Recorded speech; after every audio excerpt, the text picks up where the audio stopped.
In quiet neighborhoods across the country, the simple desire for peace and community can often clash violently with the self-appointed power of a few.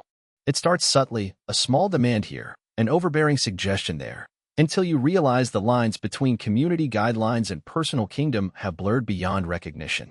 My story began with a lake, a serene, private retreat that bordered my property, a property I had purchased for the very tranquility it offered. I believed in being a good neighbor, in contributing to the community spirit, and respecting shared spaces. But I soon learned that some neighbors didn't see property lines or personal boundaries. They only saw opportunity for their own agenda, and they were willing to walk right over you to get it. They wanted my lake. Or rather, they wanted access through my critical portion of the lakefront, believing they could simply take what they needed for their grand plans. And they proceeded as if they already owned it, until I realized my HOA board saw my property as their personal kingdom to control. Before we dive into this story, let us know where you're watching from in the comments below, and if you believe homeowners should have rights, not be bullied by power-hungry neighbors, hit that like button and subscribe for more. I had moved into the lakefront home seeking refuge from a hectic urban life. The house itself was charming, a little dated, but the real draw was the land, a generous lot that sloped gently down to the water's edge, culminating in a significant stretch of the lake's accessible shoreline. This wasn't just lake access, it was my lakefront. The plat maps were clear, the property lines undeniable. My portion of the lake was expansive and private. I envisioned quiet mornings by the water, maybe a small dock for fishing, a place to watch the sunset. I attended the initial HOA meeting with an open mind, eager to meet my neighbors and understand the community's rhythms. I introduced myself, spoke about my plans for quiet enjoyment of my property, and listened attentively to the discussions about landscaping standards, trash pickup schedules, and the perennial issue of parking. I made sure my initial improvements, tidying up the yard, a fresh coat of paint, necessary repairs, were well within the community's established covenants. I wanted to be a model resident, contributing positively to the neighborhood's aesthetic and atmosphere. I exchanged pleasantries with the board members, particularly the president, Brenda, a woman whose tight smile and overly enthusiastic pronouncements about community improvement struck me as slightly performative. But I dismissed it as neighborhood eagerness. She was the driving force behind several initiatives, often speaking with a tone of absolute authority that seemed a bit much for fence heights and mailboxes, but I didn't dwell on it. What she didn't mention, not one word in that initial meeting, was the grand plan brewing behind her tightly controlled expression. What she discovered next would force her to choose between keeping the peace and defending her property rights. My life settled into a comfortable routine. The lakeside setting was everything I had hoped for. I spent weekends clearing brush near the water, planning where my little fishing dock would go, and generally enjoying the privacy my property afforded. The HOA seemed a distant entity, just the source of a monthly fee and the occasional newsletter reminding me to trim my hedges. Brenda and the other board members were faces I saw around the neighborhood, sometimes waving, sometimes deep in hushed conversations that would cease abruptly when I approached. I paid them little mind. I had my own slice of paradise to cultivate.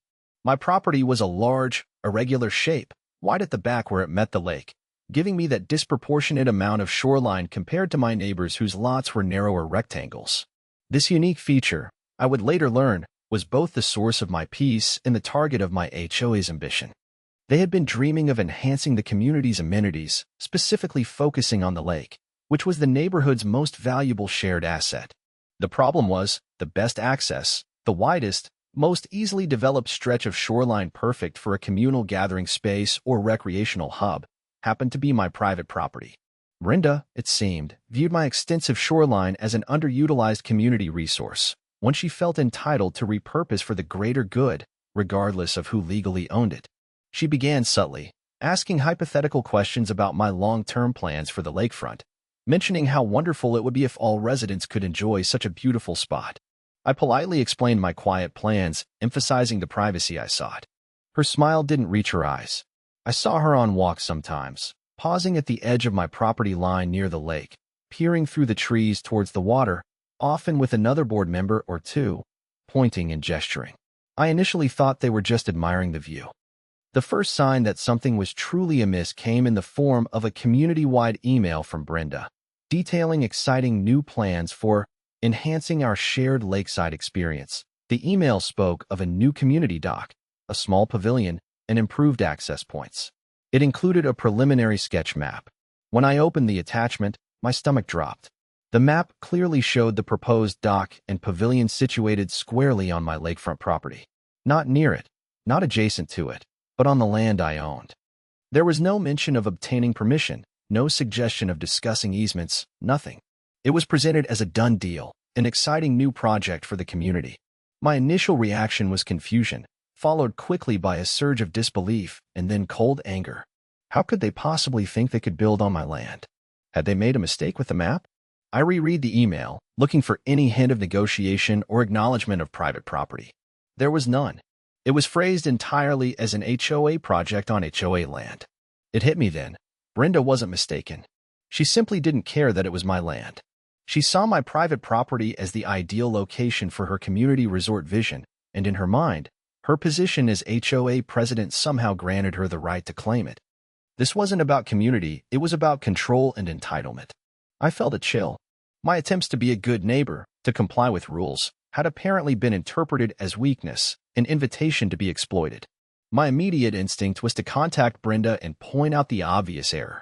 I drafted an email, keeping my tone polite but firm, explaining that the proposed structures were planned for my private property and I hadn't given permission. I attached a copy of my property survey. Her reply came back quickly, dismissive and dripping with thinly veiled condescension. She acknowledged receipt of my email but stated, "While your property line extends to the water, the lake itself and surrounding areas needed for community access have always been understood as shared resources. The plans are proceeding as approved by the board for the benefit of all residents." Understood as shared resources? That wasn't legal. That was Brenda's interpretation, her wish. She was trying to redefine established property rights based on her arbitrary understanding. This was more than a mistake. It was a deliberate attempt to seize my land. I felt the first tremor of genuine fear mixed with rising indignation. This wasn't just about a dock. It was about my fundamental property rights. I decided against further email arguments. It was clear reasoning wasn't Brenda's strong suit when it conflicted with her agenda. My small step to protect myself became a much larger one, documenting everything. I saved Brenda's email, printed the HOA's map overlaying it with my survey, and began keeping a meticulous log of all communications and observations. This was no longer about correcting a neighborly misunderstanding. It was about gathering evidence. The tension escalated rapidly. Following that initial exchange, Brenda seemed to dig in her heels, interpreting my resistance as an obstacle to be overcome. She started mentioning the Lakeside Enhancement Project at every opportunity, framing it as a universally desired improvement held up by one uncooperative resident. The whispers began circulating.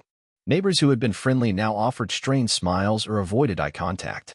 I overheard snippets of conversations about how I was being selfish, denying the community a valuable amenity. Brenda was clearly orchestrating a social pressure campaign. Simultaneously, the HOA's official communication took a more aggressive turn.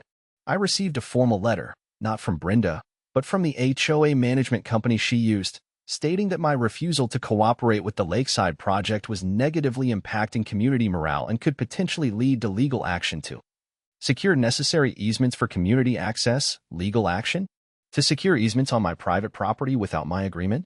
This felt like outright intimidation. They were trying to scare me into compliance. I felt the pressure mounting, a knot tightening in my stomach. The peaceful haven I'd sought was becoming a battleground. But the pressure also hardened my resolve. They weren't just trying to build a dock. They were trying to bulldoze my rights. I knew that I couldn't back down. This was worth fighting for. My evidence gathering intensified. I installed security cameras pointing towards the lakefront boundary, took time-stamped photos of my property markers, and requested full copies of the HOA's founding documents, covenants, and all meeting minutes related to the Lakeside project. I wasn't just reacting anymore. I was building a case. The intimidation didn't stop. One afternoon, I saw a surveying crew working near my property line by the lake. They were clearly marking stakes, not for my property, but for the planned construction. They were proceeding as if they already had the right-of-way. I walked down and politely informed them they were on private property and needed to leave unless they had explicit permission from me. They were confused, saying the HOA had hired them and indicated the area was community property. I showed them my survey markers and explained the situation. They packed up, looking uneasy, and left. An hour later, Brenda was at my door, her face flushed, demanding to know why I had harassed the surveyors. She stood on my porch, hands on her hips, radiating indignation. "You are obstructing a community-approved project," she declared, her voice tight. "This lake belongs to everyone." "No, Brenda," I replied calmly. "This land belongs to me. Your project is planned for my private property. You have no right to send surveyors onto my land without my permission, and you certainly don't have the right to build on it," she scoffed. "We have legal counsel. They assure us the HOA has rights here. You can't hoard the best part of the lake." Her true attitude, the sense of entitlement and belief that she could simply take what she wanted under the guise of community, was laid bare. This wasn't about access. It was about her wanting control over my prime lakefront spot. It solidified my decision. I wasn't dealing with a reasonable neighbor. I was dealing with a bully using the HOA as her weapon. I closed the door, leaving her standing there, sputtering. That confrontation, the blatant disregard for my ownership and the naked ambition in her eyes, extinguished any remaining hope for a simple resolution. I knew I needed professional help. My next step was a consultation with a real estate attorney specializing in property disputes and HOA law. This wasn't just about stopping a construction project anymore. It was about drawing a line in the sand and defending my fundamental right to my own property. The legal consultation was illuminating and, frankly, empowering. I laid out the timeline, presented the HOA's email with the map, Brenda's responses, the threatening letter from the management company, and the incident with the surveyors. The attorney, a sharp woman named Sarah, listened patiently, examining my documents. She confirmed what I suspected. The HOA had no legal right to plan or build anything on my private property without a specific easement granted by me, or by initiating formal eminent domain proceedings, which were highly unlikely for an HOA wanting a community dock. Brenda's claims about the lake being shared resources were irrelevant to the land ownership. The lakebed and riparian rights were complex, but the dry land the HOA planned to build the pavilion and part of the dock structure on was unequivocally mine. Sarah saw the pattern immediately. An overzealous HOA president abusing her position, likely receiving poor advice, and attempting to intimidate a homeowner. Their biggest mistake, Sarah noted, tapping the HOA's project map, was committing their plan to paper and sending it to you, clearly showing their intention to build on your private property without consent. That's strong evidence of trespass and unlawful taking. She outlined my options: send a strongly worded cease and desist letter, seek an injunction to stop construction, or, given the blatant nature of their overreach and the potential disruption to my property, explore options for significant damages or even forcing the HOA to purchase an easement or portion of my land at a premium. As we discussed strategy, an idea began to form. The HOA clearly saw my lakefront as incredibly valuable for their resort amenities. They had overplayed their hand, showing their desperation for this specific location. What if I didn't just stop them, but used their mistake and their perceived value of my land against them? This wasn't just about defense anymore. It was about strategic leverage. I had the smoking gun, their own documented plan to trespass and build on my land. I also had the legal weapon, a clear understanding of my property rights and their procedural violations, backed by professional counsel. This wasn't just an HOA dispute. It was a valuable piece of real estate they had illegally targeted, and I now held all the cards. With Sarah's guidance, I initiated the counter strategy. It wasn't loud or dramatic. It was methodical. First, Sarah sent a certified cease and desist letter to the HOA board and the management company. It detailed my ownership of the property, cited the relevant state laws regarding trespass and property rights, included copies of my survey and the HOA's map showing their planned encroachment, and demanded they immediately halt all planning, surveying, and construction activities related to my property. It also reserved the right to seek legal damages. The letter was firm, legal, and left no room for Brenda's understandings. Simultaneously, we filed for a preliminary injunction with the court to legally prevent any construction from starting on my property.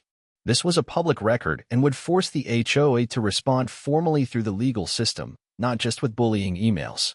While this was happening, I quietly reached out to a few other homeowners I knew were unhappy with Brenda's autocratic style and the increasing, often arbitrary, rules. I shared my story, showing them the documents, including the HOA's plan to build on private property. Several were shocked and angered. They had been told the project was on community land. The truth began to spread quietly through the neighborhood grapevine, not through gossip, but through documented fact. Brenda, meanwhile, seemed oblivious or perhaps overconfident that her position and bluster would prevail. I saw her down by the lake with a couple of board members again, pointing towards my property, seemingly undeterred. She hadn't experienced genuine legal pushback before. She was used to people backing down. She was about to learn that I wasn't just one uncooperative resident. I was a property owner with legal rights and the means to defend them. The legal action hit the HOA like a cold wave. The cease and desist letter, followed swiftly by the court summons for the injunction hearing, forced them to confront the reality of their actions outside the bubble of Brenda's authority. Suddenly, the management company wasn't just forwarding Brenda's emails. They were scrambling to find legal counsel. Brenda, I heard through the now active neighborhood network, was in a panic. She had apparently assured the other board members that everything was above board and that I had no grounds to object. Now, faced with potential litigation and the public record of the injunction filing, the other board members began distancing themselves from her, demanding explanations. The truth revealed publicly wasn't just that the project was on my land, but that Brenda had pushed it forward knowing this, misrepresenting the situation to the community and the rest of the board. My quiet, methodical evidence gathering and strategic legal moves had exposed her overreach and deceit. At the injunction hearing, Sarah presented our case clearly and concisely, showing the HOA's own map as proof of their intent to trespass and build. The HOA's hastily hired lawyer had little defense against the clear property lines and the documented intent. The judge granted the preliminary injunction, ordering the HOA to halt all activities on my property immediately. Brenda sat in the courtroom, looking stunned, her face pale. Her power was dissolving before her eyes. She made one last desperate attempt, rising to speak, trying to frame it as a community need versus my selfishness, but the judge cut her off, stating the matter was about property law, not community desires. She was silenced, her authority negated by the rule of law she had ignored. In the immediate aftermath of the injunction, a profound quiet settled over my property. No more surveyors, no more peering neighbors, no more threatening letters. The lakefront felt like my own again. The legal victory was confirmed. The injunction was in place, preventing the HOA from touching my land. The implications for Brenda and the board were significant. The other board members, facing potential liability and homeowner backlash, forced Brenda to resign as president. An internal investigation was launched into her handling of the Lakeside project and the funds spent on illegal planning and legal fees. The Lakeside Enhancement Project, Brenda's community resort, was dead. But my leverage didn't end there. The injunction had shown the HOA how critical my lakefront property was to their plans for community lake access. They had spent money, caused division, and now faced a legal entanglement, all because they couldn't get access to that specific, prime location on my land. Sarah began negotiations with the HOA's lawyer. Given the HOA's clear intent to build on my land, the disruption they had caused, and the value they clearly placed on access to that part of the lake, we weren't just asking for damages. We were in a position to demand a significant resolution. The options were simple: face a costly lawsuit for trespass and damages, or negotiate a purchase of the necessary easement, or even a portion of my land, at a price reflecting not just market value, but the unique leverage I held due to their illegal actions and failed project. The negotiations were protracted but ultimately successful. The HOA, desperate to avoid further legal and financial damage, and wanting to salvage some form of community lake access, perhaps a smaller dock elsewhere, agreed to a settlement that included purchasing a specific, limited easement across a less critical part of my property solely for foot access to a new, smaller community dock built on actual HOA land, and a substantial financial payout for the trespass, disruption, and the value of the easement. The payout wasn't billions, of course, but it was an amount that fundamentally changed my financial situation, far exceeding the value of the inconvenience. It was, in a sense, flipping their illegal encroachment into a massive personal gain, turning their attempt to take my property for their resort into my personal financial freedom. Brenda faced consequences beyond just losing her board position. The internal investigation revealed misuse of funds and procedural violations that led to further legal repercussions for her personally. My life returned to its quiet rhythm by the lake, but with clear boundaries established, legally and personally. I had defended my property, stood up to a bully, and found a deep sense of peace in knowing I had the strength and strategy to protect my home. The community dynamic had changed permanently, but for me, it was for the better. I no longer sought their approval or dreaded their demands. I simply enjoyed my private lakefront, a quiet testament to a battle won. Thanks for watching till the end. If you enjoyed this story, give this video a like if you haven't already, and subscribe for more stories about standing up to HOA bullies.